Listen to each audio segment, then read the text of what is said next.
vamos a empezar a grabar, ¿verdad? Ya se me había ido, ¿verdad? Pero vamos a empezar a grabar para que los compañeros que no pudieron ingresar el día de hoy, pues puedan tener acceso a lo que trabajamos. Ahí está un buen fondo de pantalla que tiene Brandon, Alex, ¿verdad? Ya, muy bonito, ¿verdad? Tiene el escudo del instituto. Se esmeran, qué bueno. Bueno, entonces yo elimino mi micrófono también.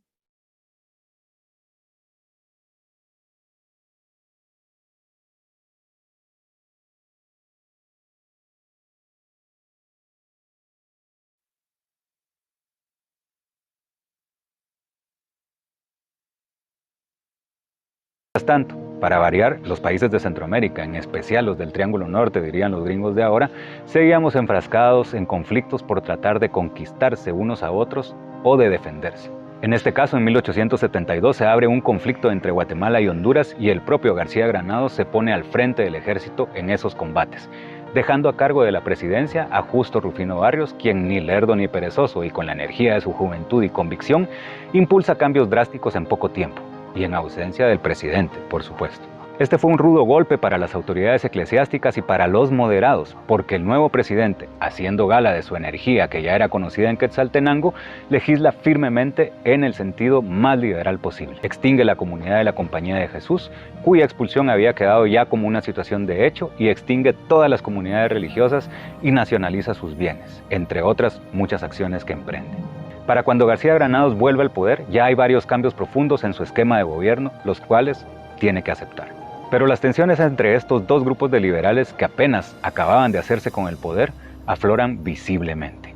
Otra vez, como había pasado con el primer presidente de la Federación y el primer presidente del Estado de Guatemala, como se recuerdan, dos liberales peleándose. Y los radicales cercanos a Barrios propugnan entonces por una asamblea constituyente en la cual promueven que se realicen elecciones lo antes posible.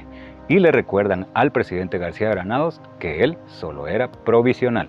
Al final de cuentas, el conflicto entre las dos facciones sigue escalando y el presidente presenta su renuncia al cargo y se convoca a elecciones, mismas en las que también participa pero pierde arrolladoramente en contra de Barrios. Los resultados se dan a conocer el 7 de mayo de 1783, pero Barrios se encontraba al frente del ejército combatiendo en el oriente del país, por lo que la asamblea lo convoca para cuando le quede bien que venga a tomar posesión del cargo. Él responde algo así como: ahorita no gracias, estoy combatiendo, necesito unos días y cuando pueda llego a tomar el cargo. De todos modos, él ya era el más poderoso en Guatemala. Ya de vuelta en Guatemala, se programa su toma de posesión para el 4 de junio. Le presentan el programa ceremonial que estaba previsto, el cual, según nos cuenta García Laguardia, consistía en lo siguiente. Una vez dentro del salón, el presidente electo será acompañado a la mesa del presidente de la asamblea, en donde, puesto de rodillas ante un crucifijo y con la mano derecha sobre los santos evangelios, prestará el juramento que implica obediencia a las leyes, respeto a la integridad del territorio y el respeto de las garantías ciudadanas. Esto no fue del agrado de Barrios, que ya se sabía era más anticlerical que García Granados y tenía también su propia visión de cómo debían hacerse las cosas. Y dice terminantemente que el día siguiente se presentará a tomar posesión de la presidencia, no bajo el juramento acordado, sino bajo mi palabra de honor como militar que soy. O sea, eso de jurar con crucifijos y mostrando obediencia a las leyes y a las garantías constitucionales no era lo suyo, y ya lo veremos más adelante. Al fin, entonces, Barrios se convierte en presidente de Guatemala. Es 1873 y hay una crisis económica en marcha, pues los productos emblema del país, el añil y la cochinilla, que eran materia prima para la fabricación de tintes, empezaban a ser sustituidos por versiones artificiales de menor costo. Entonces él y los liberales deciden reformar la economía de Guatemala con la introducción del café, que si bien ya se había empezado a sembrar desde los tiempos de Rafael Carrera, todavía no era el centro de la actividad económica del país. Para lograr que la estrategia funcionara era necesario, anticipó Barrios, que la infraestructura del país se acomodara a esas necesidades, por lo que promovió grandes cambios en cuanto a la tenencia de la tierra, otorgándosela con preeminencia a extranjeros interesados en montar grandes haciendas o latifundios y a sus conocidos y amigos. Pero también empezó a soñar con algo que se convertiría en una obsesión suya y de los siguientes gobiernos liberales y del país mismo: un ferrocarril que uniera a Guatemala desde el norte hasta el sur y permitiera llegar a ambos puertos. Una especie de corredor interoceánico de avanzada, pues no existía todavía el Canal de Panamá. Un ferrocarril por el que en nuestro país ocurrirían eventos de enorme trascendencia en los años venideros. Los liberales querían que ese tren fuera de Guatemala y se habían empeñado en ello. Invocando el patriotismo de los guatemaltecos, Barrios propuso que el Ferrocarril del Norte fuera una empresa nacional, que se construiría con los recursos propios de los guatemaltecos. Por esa razón impuso un pago anual de 4 pesos durante 10 años a quienes ganaran más de 8 pesos mensuales. Quienes aportaran serían accionistas de una suerte de inversión público y privada. Después de la reforma liberal y con la llegada de Barrios al poder, las familias conservadoras tradicionales empezaron a perder influencia y surgieron otros actores que se fortalecerían a lo largo de este gobierno, en particular los relacionados con la producción de café, que llegarían a acumular riquezas enormes. Muchos de estos nuevos ricos surgieron gracias a que Barrios hizo una reorganización del país, siempre en función de la exportación agrícola, en particular del café. Una reorganización en la que afloró el mismo carácter racista que se había visto desde la colonia, durante la independencia y durante los años de carrera, aunque menos, pues este mantuvo algún nivel de beneficio para los pueblos indígenas que lo habían apoyado. Barrios decide, como parte central del nuevo modelo económico, quitarle tierras a los pueblos indígenas y ponerlos a trabajar como mano de obra gratuita para los finqueros a los que se les entregarían esas mismas tierras. Es decir, les quitó tierras, muchas de ellas ejidales o que pertenecían a los pueblos, y los puso a trabajar en una semi-esclavitud en favor de quienes resultaron beneficiados. Muchas de las fortunas de las familias que hoy mandan en Guatemala y ejercen influencia política y económica empezaron a crecer gracias a los privilegios obtenidos durante esta etapa, en detrimento de los indígenas y de otros ladinos que no contaban con el cuello de tener favores en la administración pública. El racismo de la administración de los liberales, con Barrios al frente, se evidencia en varios hechos, pero citamos como ejemplo con el decreto 241 de 1879. En él se funda un colegio destinado a la civilización de los indígenas y aduce como justificación para ello que los aborígenes se encuentran en un estado de atraso y abyección que les incapacita para participar en los beneficios de todo género que proporciona la civilización. Y señala como argumento de la decisión que los indígenas de Jocotenango poseen terrenos cuyo valor es oportuno que se destine a la mejoría de la raza. En este caso vemos que Barrios se suma al coro de españoles, criollos y guatemaltecos que a lo largo de la historia, antes y después de él, invocarían este tipo de pensamiento y discurso racista como justificación para pasar por encima de la población indígena, contra la que incluso en el futuro se llegaría a practicar el genocidio en contra del pueblo Ixil a manos de Efraín Ríos Montt, según ha sido ya comprobado en sentencias del organismo judicial. Como lo señala la socióloga e investigadora Marta Elena Casaus Arzú, la imagen reiterativa de un indio con aspecto degradante y embrutecido que permanece en la más crasa ignorancia y su repetición mecánica operó tanto para excluir al indígena de la nación como al mismo tiempo para culparle de la falta de progreso y engrandecimiento de la misma. A nuestro juicio, dice Casaus Arzú, la metamorfosis del racismo a partir del siglo XIX está vinculada a las nuevas formas de dominación capitalista en las que el racismo opera de manera más virulenta y enérgica, pero a su vez más sutil y difusa. No abundaré en más detalles sobre Justo Rufino Barrios en este video, pues tengo uno en el que profundizo respecto de su vida y ejecutoria para quienes quieran conocer más a detalle acerca de este personaje y responderse, por ejemplo, si merece tanto monumento y tantos homenajes. Pero para este relato histórico, basta con subrayar que el inicio de la Reforma Liberal, o también llamada Revolución Liberal, dio pie a un cambio profundo en el modelo económico y productivo de Guatemala. Y sin embargo, las relaciones sociales y económicas siguieron determinadas por las mismas características que dominaron la primera parte de la Federación y la primera parte de la República.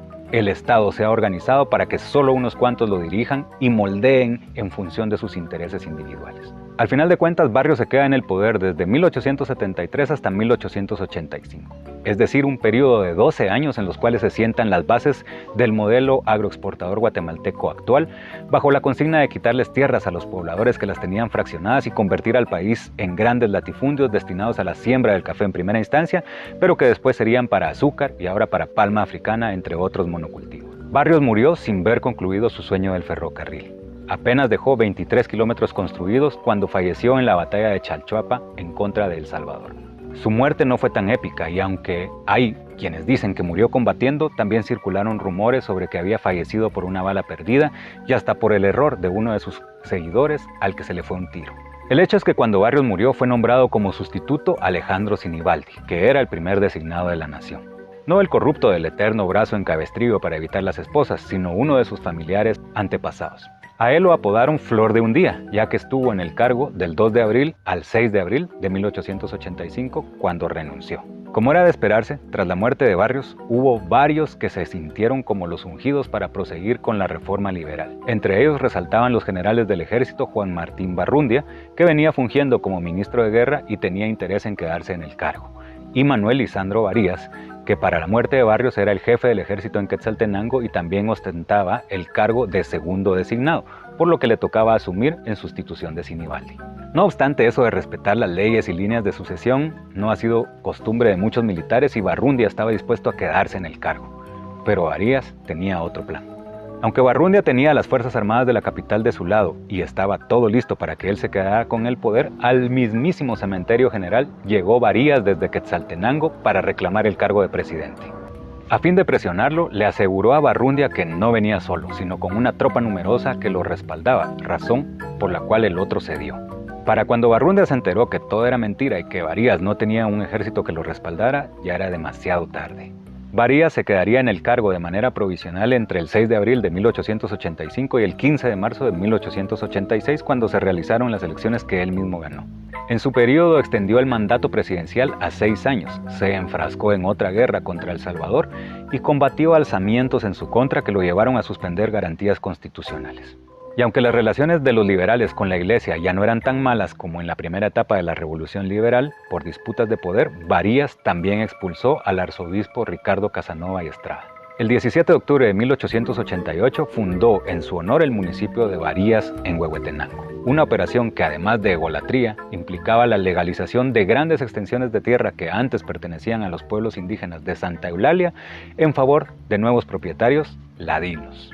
En cuanto al ferrocarril, iniciado por Barrios, Varías intenta que el mismo se siga construyendo, para la cual solicita un préstamo de 21 millones de pesos oro, pero las obras apenas se llevan a cabo ya que el mismo presidente decidió que el dinero se utilizaría mejor para darle mantenimiento y dragado al río Motagua, que era ya una vía de comunicación hacia el mar, y el ferrocarril se quedó entonces sin mayores avances. Mientras esto sucedía, ya cobraba más relevancia en la escena nacional otra figura que sería emblemática de parte de los liberales, José María Reina Barrios, el también militar, sobrino del expresidente Justo Rufino Barrios y conocido como Reinita. Como Varías nota la amenaza, lo envía a Alemania para recibir un cargo diplomático que cuando él llega a ese país se da cuenta que ya no existía, pues había sido eliminado mientras él se encontraba en la travesía.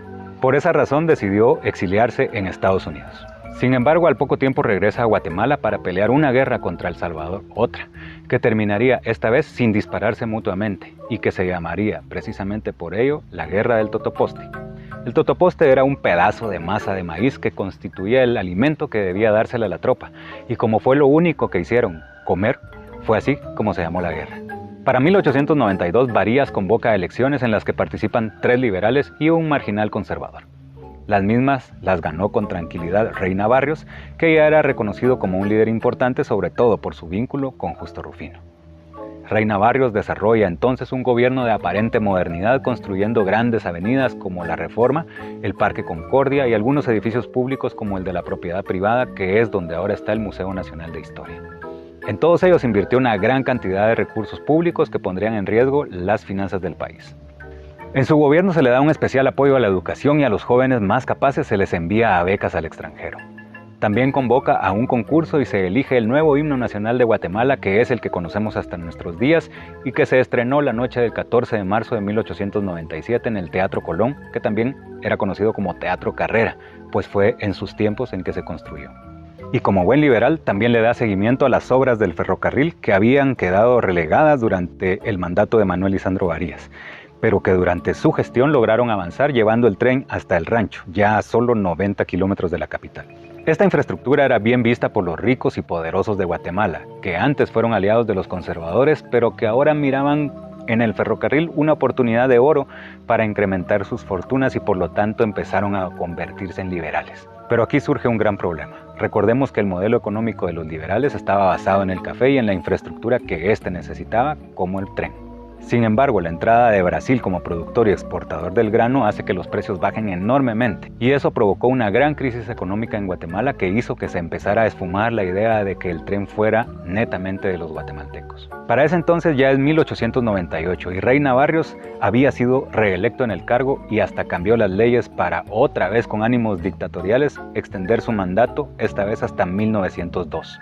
Pero estaba a punto de ser víctima de una traición tremenda, en este caso de quien fungió como su propio ministro de Gobernación durante varios años y que al poco tiempo se quedaría con el cargo de presidente y se convertiría en un déspota y dictador, Manuel Estrada Cabrera, quien sería conocido como el señor presidente que gobernó Guatemala durante nada más y nada menos que 22 años, es decir, más del 10% del tiempo que llevamos de ser país. La llegada de Estrada Cabrera al poder fue, para variar, digna de las novelas o de las películas, y marcará un giro en la acción del Estado, afianzando su rol en favor de los ricos y en detrimento de los más pobres.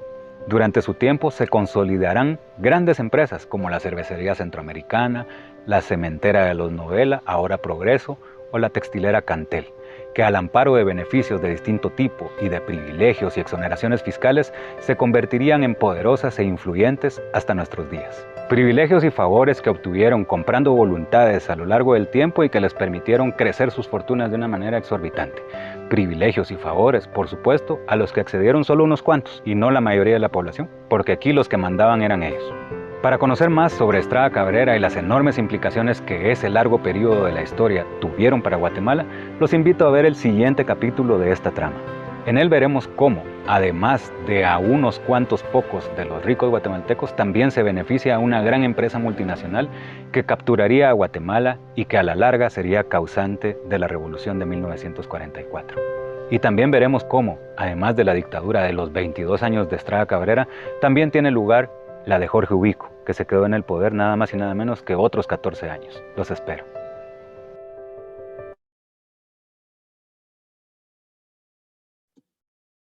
Muy bien, ahí tenemos el video de hoy, que es la continuación de el que vimos hace 8 días, en la cual yo creo de que muchos de los que estamos aquí, por primera vez estamos escuchando la realidad atrás de la historia que nos han contado, ¿verdad? No sé, Lidia está pidiendo la palabra. Solamente a ella le voy a dar la palabra porque ya se nos fue el tiempo, tengo que cortar por los otros chicos que ya van a entrar y que ustedes tienen que entrar a otro curso. Sí, profe, buenas noches. Yo lo que quería saber si esta familia Sinibaldi venía de épocas anteriores. Sí, claro, es el video donde dice antepasados, quiere decir de que aparentemente como que estábamos hablando de un mismo personaje que hoy conocemos, ¿verdad?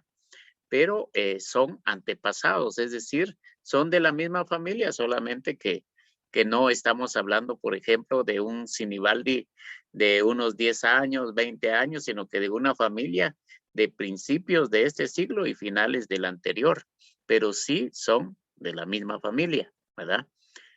Ahí estamos. Gracias por tu pregunta. Entonces, jovencitos, jovencitas, vamos a terminar aquí. Les agradezco que hayan estado y nos vemos